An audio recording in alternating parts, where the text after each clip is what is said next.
Hello dear learners, welcome to the second edition of our online classes. I am your variable Mr. Luke Bless Enjoy, and today we shall be looking at other aspects of the topic, the First World War, that we commenced a few weeks ago, and that subtopic is reasons for the failure of the joint Anglo-French condominium. In our last class, we saw reasons for the adoption of the joint Anglo-French condominium. This time around, we shall see the reasons for its failure because the letter failed. Then, immediately after that, we shall look at the Anglo-French partition of Cameroon. We shall equally look at the reasons for the Anglo-French partition of Cameroon. So, my dear students, at the end of this lesson, we shall be expected to analyze the reasons for the failure of the joint Anglo-French condominium and equally the reasons for the adoption of the Anglo-French condominium. Then we shall proceed by looking at the reasons for the partition of Cameroon. Stay catch. The very first reason for the failure of the joint Anglo-French condominium is the authority issues divided the countries, that is Britain and France. Britain's quest for Dobell to handle both civil and military administration, but France had as purpose for equality to reign. What made them to first of all have differences that further led to the decline or the fall of the joint Anglo-French condominium was the fact that they had differences at the level of authority. Britain wanted that General Charles Macpherson Dobell, who is a British, should occupy the post of the civil administrator, likewise the military administrator. But France, on her part, wanted equality, so much so that if a British is occupying the post of the military administrator, a French man should handle the post of the civil administrator, and that is where the problems started from, and the condominium was bound to fail. Furthermore, succession problems. Britain wanted that in the case of death, Dobell should be replaced by another British, but the French refused. Britain wanted that at the end, or in case General Charles Macpherson Dobell happened to die or happened to leave, he should be replaced not by another British, but by a French citizen this time around. And that brought controversies between these two countries. And the condominium or the joint administration was bound to fail. The next point was the issue of application. Britain wanted it to be applied everywhere. The condominium to be applied everywhere, but France insisted that it should only apply in areas jointly captured by both powers. Oh, that was some sort of self-centeredness.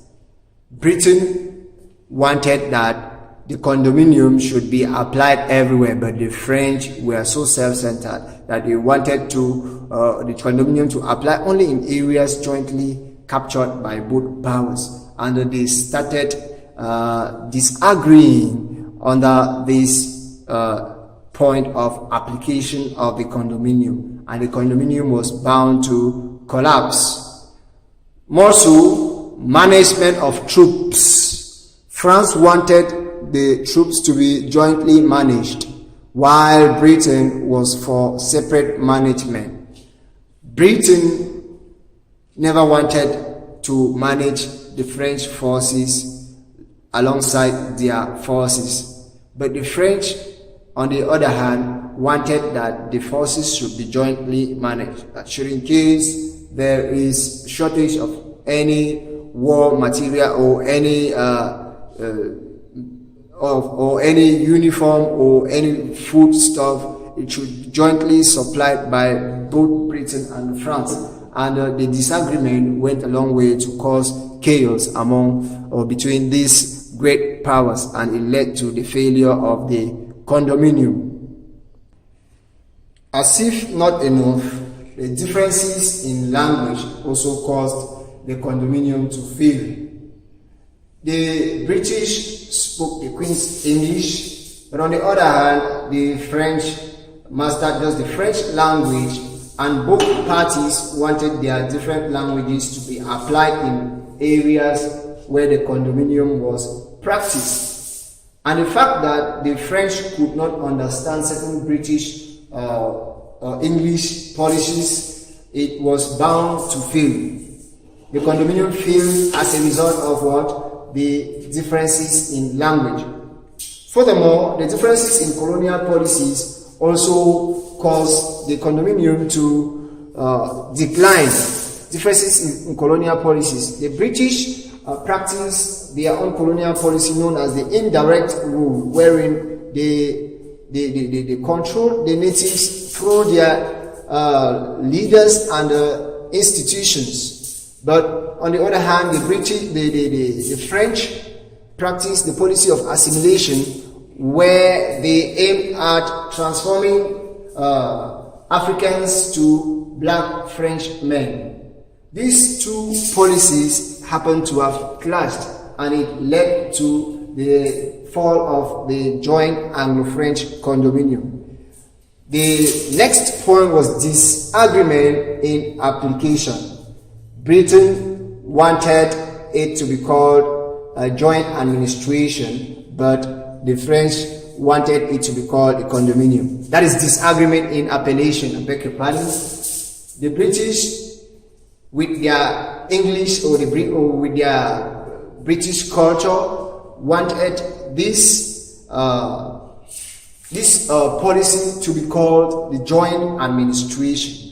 But the French disagreed by saying that they wanted the appellation to be the condominium, and both parties, given that they had disagreed in so many aspects, caused the condominium to fail. The failure of the joint Anglo-French condominium ushered us to another module, which is the Anglo-French Partition of Cameroon. The Anglo-French Partition of Cameroon. Introduction. Failure of the condominium left the Allied forces with no other option but the partition. The following reasons explain the Partition of Cameroon. Reasons for the Partition of Cameroon. The first one is the failure of the condominium. The joint administration had failed, showing that the both powers could not work in synergy, and there was need for them to work separately, and that's why they came up with the idea of the partition. Cameroon was bound to be partitioned because of failure of the condominium. The absence of Cameroonians in the Anglo-French meeting on the future of Cameroon. How can a future of a people be decided in their absence? Oh, the partition was very successful because these people concerned weren't there to protest certain aspects, race, or certain ideologies brought forth by both Britain and France, and that's why the partition was easily brought to. Yes, that's why the partition was easily adopted by both Allied powers. The next point was both parties wanted to partition Cameroon for their personal gains. That is, Britain wanted to tidy her frontiers with Nigeria, while France wanted to control the Douala port. Yes, it was for their personal gains. Britain knew that if she took part of Cameroon that was closer to Nigeria, she was going to tidy her frontiers with Nigeria. And France, on the other hand, noticed that if she took part of Cameroon that was closer to the seaport in Douala, she was going to import and export her raw materials with ease. And it was for their personal gains that they came up with the idea of the partition. Furthermore, boost France's morale to continue fighting. Britain wanted to boost France's morale by coming up with the choice that would favor France. France was really in dire need to run her own part of Cameroon with her policy of assimilation. France never wanted her citizens to be like Cameroon, to remain Africans, but she wanted to convert these citizens in our colony to be black French men. So that led to the partition. Differences in colonial policies. Britain had indirect rule, France had the policy of assimilation. There was need for them to partition Cameroon and practice their different policies at their different corners without any interruption. Then the last but one, to frustrate and complicate any German plans to recapture. They were still afraid that at any point in time the Germans might attack them, and that's the reason why they came up with the idea of the partition. And the Germans' plans to recapture them were frustrated. Quests to compensate themselves, thereby sharing the booties and the spoils of the war. Both parties fought the war, and they were very, very exhausted, and they deemed it necessary to compensate themselves for fighting the war. That was the end of the lesson, my dear students. Remain blessed and follow up, study ahead of the teacher, so that when I'm coming with the other aspects of the notes, you will be able to welcome them with ease and understanding. So in our next class, we shall look at other aspects of the partition, how the partition took place in Cameroon, and the different steps that the partition followed. So my dear students, this was the end of the lesson. Remain blessed and be good students that you are. Mr. Luke, bless. Enjoy. Bye-bye.